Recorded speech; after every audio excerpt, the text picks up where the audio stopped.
मित्रों, बात भगवान राम के जन्म से पहले की है, जब भील आदिवासी कबीले के मुखिया अज के घर बेटी पैदा हुई थी। उसका नाम शबरी रखा गया। शबरी पशु पक्षियों की भाषा समझकर उनसे बातें करती और जब सबरी की माँ उसे देखती तो कुछ समझ नहीं पाती थी। कुछ समय बाद एक पंडित ने शबरी के परिवार को बताया कि वो आगे चलकर सन्यासी बन सकती है। इस बात का पता चलते ही शबरी के पिता ने उसका रिश्ता तय कर दिया। जैसे ही शादी का दिन नजदीक आया, शबरी के घर वालों ने खूब सारी बकरियां और अन्य जानवर घर के पास लाकर बांध दिए। साबरी ने पूछा, माँ, इतने सारे जानवर हमारे घर क्यों लाए गए हैं? माँ ने जवाब दिया, बेटी, तुम्हारा विवाह होने वाला है, इसलिए हम लोगों ने इनका इंतजाम बलि के लिए किया है। तुम्हारी शादी के दिन ही बलि प्रथा होगी और फिर इनसे स्वादिष्ट भोजन बनाकर सबको परोसा जाएगा। यह सब सुनकर शबरी दुखी हो गई। काफी देर तक शबरी ने उन जानवरों को आजाद करने के बारे में सोचा। सोचते सोचते शबरी के मन में हुआ कि अगर ये जानवर यहाँ नहीं होंगे तो इनकी बलि रुक सकती है। ऐसा नहीं हुआ तो मेरे घर से कहीं चले जाने पर ही यह बलि रुकेगी। जब मैं ही नहीं रहूंगी तब न विवाह होगा और न ही बलि प्रथा।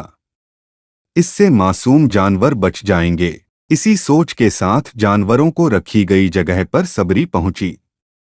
उसने सोचा कि उन्हें खोल देती हूं, लेकिन वो ऐसा नहीं कर पाई। उसके बाद शबरी जंगल की तरफ भागने लगी। भागते भागते शबरी ऋषिमुख पर्वत पहुंच गई। वहां करीब 10,000 ऋषि रहा करते थे। शबरी को लगा कि वो भी इसी जंगल में किसी तरह ऋषि मुनियों की सेवा करके अपना जीवन जी लेगी। वो चुपचाप उसी जंगल में एक हिस्से में किसी तरह से रहने लगी। शबरी रोजाना ऋषि मुनियों की झोपड़ी के आगे झाड़ू लगाती और हवन के लिए लकड़ियां भी लाकर रख देती। ऋषिमुनियों को समझ नहीं आ रहा था कि जंगल में उनके काम अपने आप कैसे हो रहे हैं। एक दिन शबरी को किसी ऋषि ने देख लिया। उसे देखते ही उसका परिचय पूछा। जैसे ही शबरी ने बताया कि वो भील आदिवासी परिवार से संबंध रखती है, तो उसे ऋषियों ने खूब डांट लगाई। शबरी को इस बात का बिल्कुल भी पता नहीं था कि उसकी जाति छोटी है और उसे ऋषियों द्वारा जाति की वजह अपमान सहन करना पड़ेगा।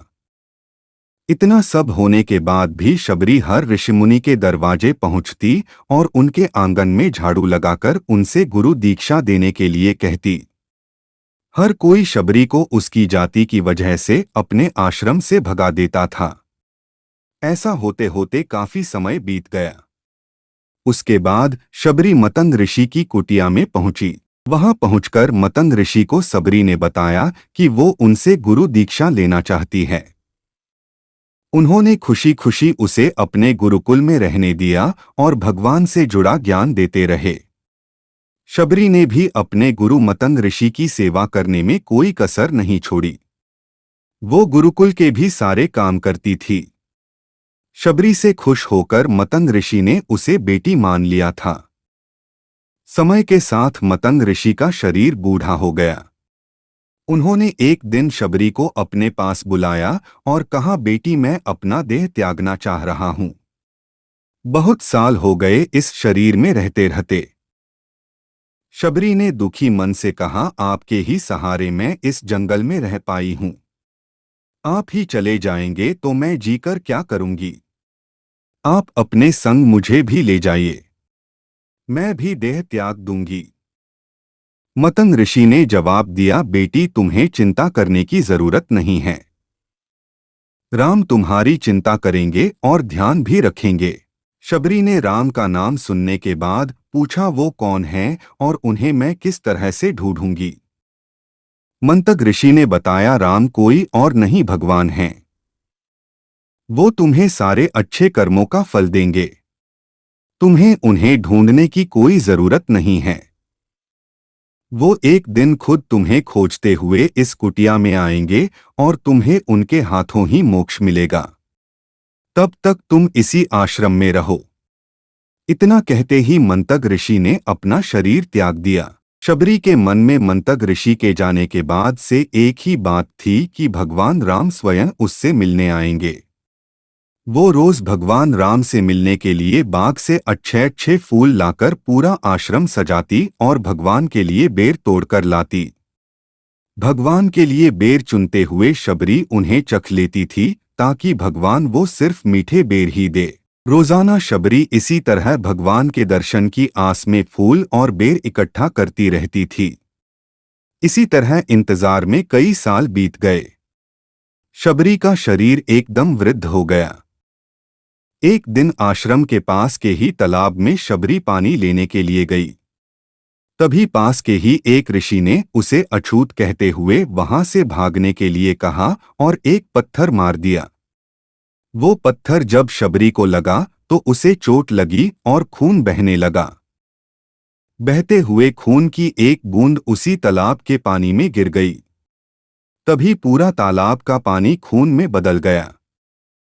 ये सब होता देखकर ऋषि ने शबरी को ही डांटा और कहा कि पापीन, तुम्हारी वजह से पूरा पानी खराब हो गया। रोज ऋषि उस पानी को साफ करने के लिए अपनी कई तरह की विद्याओं का इस्तेमाल करते। कई सारे जतन करने के बाद भी कुछ नहीं हुआ। फिर उन्होंने गंगा जैसी कई पवित्र नदियों का जल भी उस तालाब में डाला। फिर भी तालाब का पानी साफ नहीं हो पाया और वो खून जैसा ही रहा। कई सालों तक तालाब के पानी को साफ करने की कोशिश के बाद भी कुछ काम नहीं आया तो ऋषि ने थककर सब कुछ छोड़ दिया। इस घटना के कई सालों के बाद भगवान राम अपनी पत्नी सीता के हरण के बाद उन्हें ढूंढते हुए उसी तालाब के पास पहुंचे। ऋषिमुनियों ने उन्हें पहचान लिया। भगवान को वहां देखकर ऋषियों ने तालाब का पानी साफ करने के लिए भगवान को अपने पैर उसमें डालने के लिए कहा, लेकिन पानी जैसे का तैसा ही था। ऋषिमुनियों ने भगवान से भी कई अन्य जतन करवाए, लेकिन वो पानी जस का तस खून जैसा ही रहा। तब भगवान ने ऋषियों से पानी के रक्त में बदलने की कहानी पूछी। तब ऋषि ने शबरी को पत्थर मारने वाली सारी बात बता दी। उसके बाद कहा कि वो महिला ही अपवित्र है, छोटी जात की है, इसलिए ये सब हुआ है। उसी वक्त भगवान राम ने कहा, ये सब आप लोगों के खराब वचनों से हुआ है। शबरी को इस तरह के शब्द बोलकर आप लोगों ने उसे नहीं बल्कि मेरे दिल को घायल किया है। इसी घायल दिल के रक्त का प्रतीक यह तालाब का लाल पानी है। आगे भगवान राम बोले, कहा है वो माई, मैं उनसे मिलना चाहता हूं। तब तक शबरी उसी तालाब के पास पहुंच जाती हैं। इस दौरान शबरी के पैर को ठोकर लगती है और कुछ घूल उस तालाब में गिर जाती है। तभी सारा पानी साफ हो जाता है। भगवान सबसे कहते हैं कि देखिए, आप लोगों ने क्या कुछ नहीं किया, लेकिन पानी साफ नहीं हो पाया। अभी सिर्फ इनके पैर की थोड़ी सी धूल ने ही तालाब का पानी साफ कर दिया। भगवान राम को शबरी पहचान चुकी थीं। उन्हें प्रणाम करके शबरी ने कहा, भगवान आप मेरे साथ कुटिया में चलिए। भगवान भी खुशी खुशी शबरी के साथ चल पड़े। फूलों से शबरी ने भगवान राम का स्वागत किया। कहानी से सीख, सच्ची श्रद्धा हो तो भगवान के दर्शन जरूर होते हैं।